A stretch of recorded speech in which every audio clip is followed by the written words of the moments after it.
Do you feel that Vladimir Putin has no choice but to try to go out, try to find this way out of the war against Ukraine by agreeing with Trump's proposal on Ukraine? Do you feel that if Vladimir Putin declines Trump's proposal on Ukraine, then he can lose his grip on power? I think things are moving in that direction, certainly. It is very clear that that Putin now realizes he's in a predicament. He's in a difficult position. And he seems to be now looking more at his own personal survival than perhaps, what is happening in Ukraine to his army. And he knows that, if he is defeated in Ukraine, then that's the end of him. We know what happens in Russia with failed dictators. They very quickly get taken out and removed. And I think Putin is now really looking to see how he can survive himself. And, one is getting the feeling that he realizes that, the cards are all in President Trump's hands. President Trump could lead to the complete demise of Putin or could give him a way out. But Putin knows that his only way out is some sort of orderly withdrawal from Ukraine, rather than complete defeat. If the Russian army is completely defeated in Ukraine, Putin is finished. And that is in the gift of President Trump, I expect. So, I think Trump does hold the key here. And, for President Trump, not that I know him personally, I only sort of read about him and listen to him.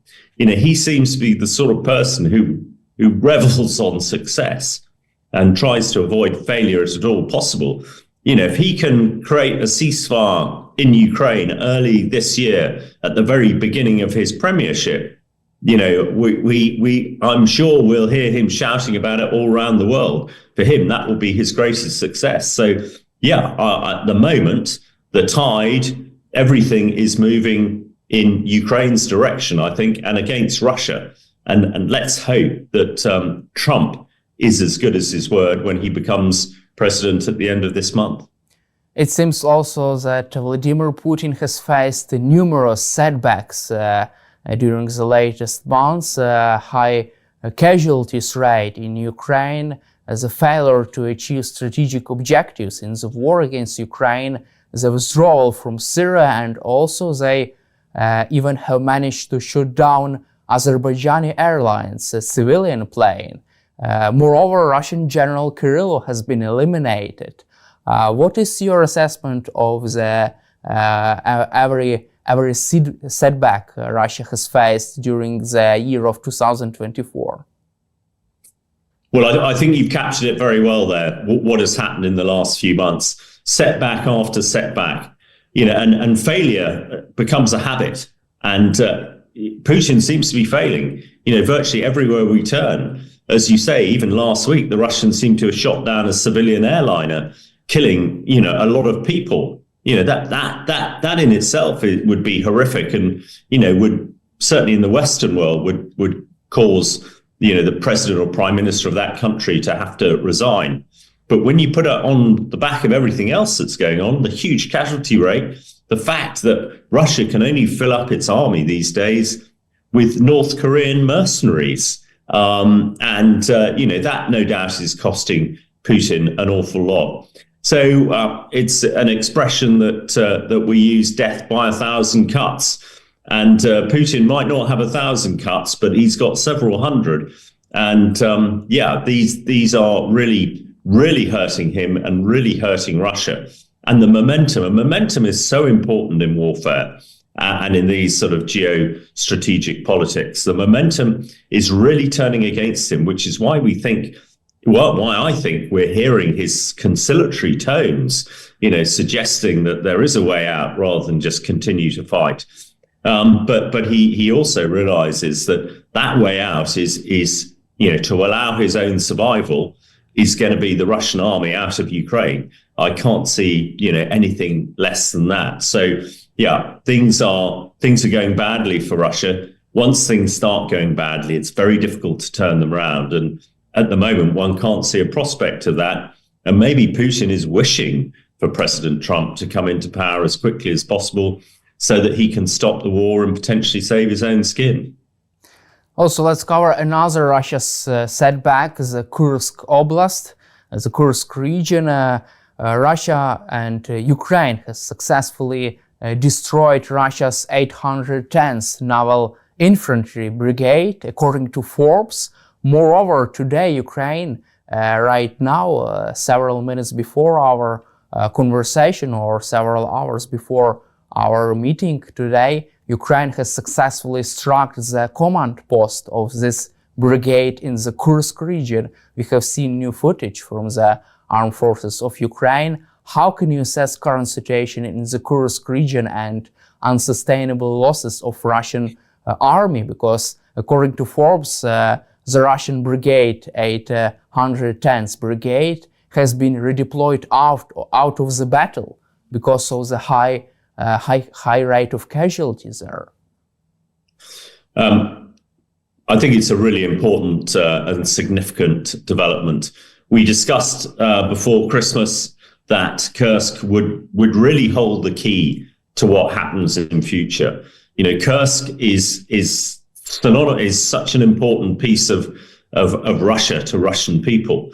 You know, it's where the Great Battle of Kursk was fought in the summer of 1943, which eventually started the demise of the Nazis. But, you know, tens, hundreds of thousands of Russians were killed there. Now, to lose that territory last year to the, amazingly effective Ukraine military incursion was a devastating blow. And I think, you know, part of the reason that Putin is now backtracking and looking for a way out is that he was gambling on retaking Kursk. He said it. He said he'd retake Kursk by Christmas. And it's clear he obviously hasn't done that. And as we've seen in the last few days, you know, his main brigade there has been absolutely decimated by Ukrainian forces. And, I can quite see if the brigade has been redeployed, it's going to leave a vacuum and, you know, potentially Ukraine military could take more of Kursk.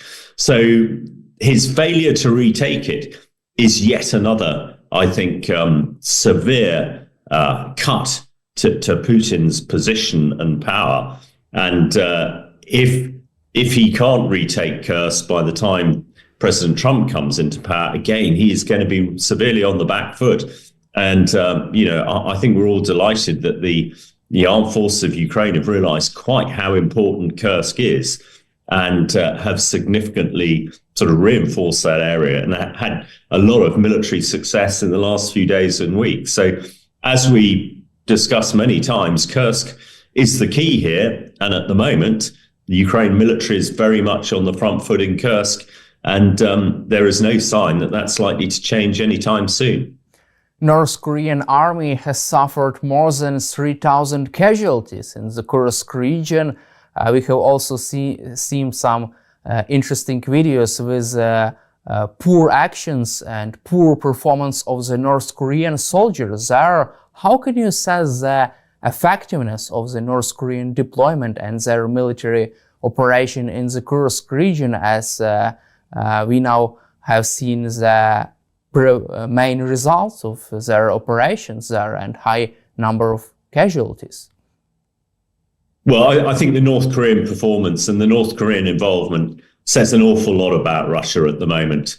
First of all, I think it's virtually criminal that these soldiers who don't speak Russian, and I expect very few Russians speak North Korean, you know, they've been thrown into, you know, an area that they don't know, commanded by people who speak a language they don't speak, in a climate that they, you know, entirely unsuited to.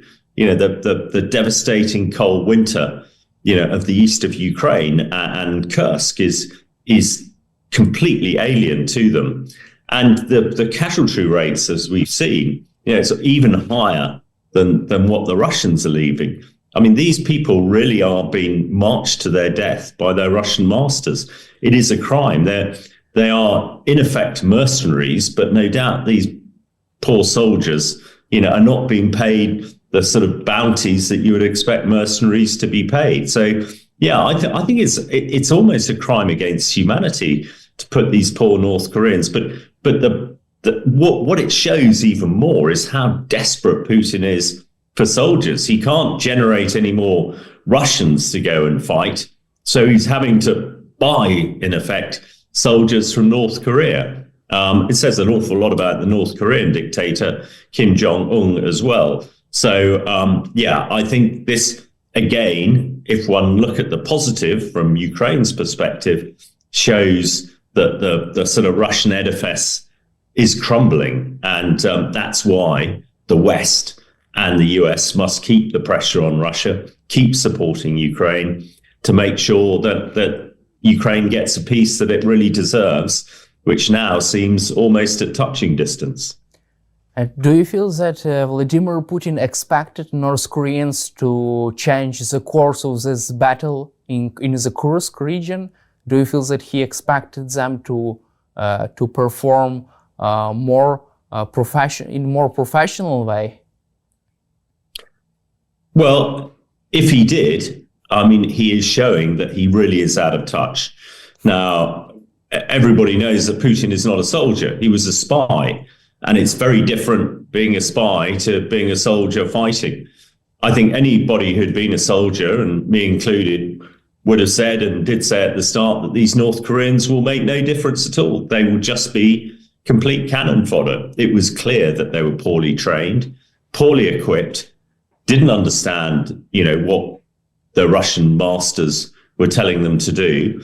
And, it was almost a foregone conclusion that they would get slaughtered in the numbers that we're seeing them there. So I think it just shows the desperation that Putin has for soldiers and the complete misunderstanding about what it is like to fight as a soldier in military operations. And actually, the whole Kursk battle is really showing that, and which is why I think we've all discussed many times that Kursk is so critically important, and Putin just seems to be reinforcing failure. And the key principle of war is reinforced success, not failure. And he seems to be trying to bring about his own demise, which, if that is the case, I think we all applaud it. I would like also to cover with you this big idea of deploying European peacekeeping forces to Ukraine. According to Politico, French President Emmanuel Macron is pressing for a peacekeeping mission in Ukraine. What is your take on such idea, and do you expect Russia to agree with such deployment? Because we have heard another statement from Kremlin. Russia's foreign minister Sergei Lavrov rejected the idea of deploying European peacekeeping forces to Ukraine and banning Ukraine from joining NATO for 10 or 20 years. What is your take on that? Well, I think it's all part of the military and political sort of discussions that are now happening at the moment. I think everybody's hoping and willing for a ceasefire, but there will be many factors that will be needed. And in effect, to have an effective ceasefire between Ukraine forces and Russian forces, some sort of monitoring force, some sort of peacekeeping force is traditionally what is done. Now, President Macron saying that it should be NATO forces or French forces or British forces, well, again, I think that's putting additional pressure on Russia. I personally think that actually having NATO forces, having British and French forces is probably the best way of doing it, because I'm pretty certain the Ukraine forces wouldn't try and attack French or British forces. And in a similar way, I don't think the Russians would either, because they know that that they would, suffer very, very bad consequences if they did that. So I think as we start getting in a position where one is anticipating a ceasefire, all sides will be trying to get into a position of advantage. The West supporting Ukraine, getting them in a good place. And of course, the Foreign Minister Lavrov, who seems to be one of the only sensible or not very sensible voices coming out of the Kremlin at the moment, is trying to get Russia in a decent place. But at the moment, all the cards seem to be stacked in Ukraine's favor, in the West's favor. And let's hope that when that ceasefire does come, whether it's UN peacekeepers, NATO peacekeepers, we get the peace that is acceptable to President Zelensky and the Ukraine people. Also, I'd like to assess with you your assessment of Vladimir Putin's end of the year press conference and his performance there. What is your feeling after watching this press conference and or reading his main statement? And also interesting to note that Vladimir Putin in his New Year's address to the nation said that everything would be fine in 2025. How can you assess such messages from Kremlin? Well, I think we've got used to really not believing a great deal that comes out of the Kremlin. President Putin and Lavrov and some of his other, close lieutenants, talk. We're well used to Russian propaganda and disinformation, and I think nobody believes it. It's a bit like Putin and Lavrov and others threatening us with nuclear attack every day for the last 3 years. Nobody believes it now. His press conference was bizarre, and of course, there was a sort of wave of criticism coming towards Putin that we haven't really seen before. And in his New Year's statements, say everything will be fine. Well, I think people in Russia are really getting concerned now. The price of everything is sky high. There is food missing off the shelves. A lot of people might be thinking, what on earth is going to happen? Is the Russian economy going to collapse?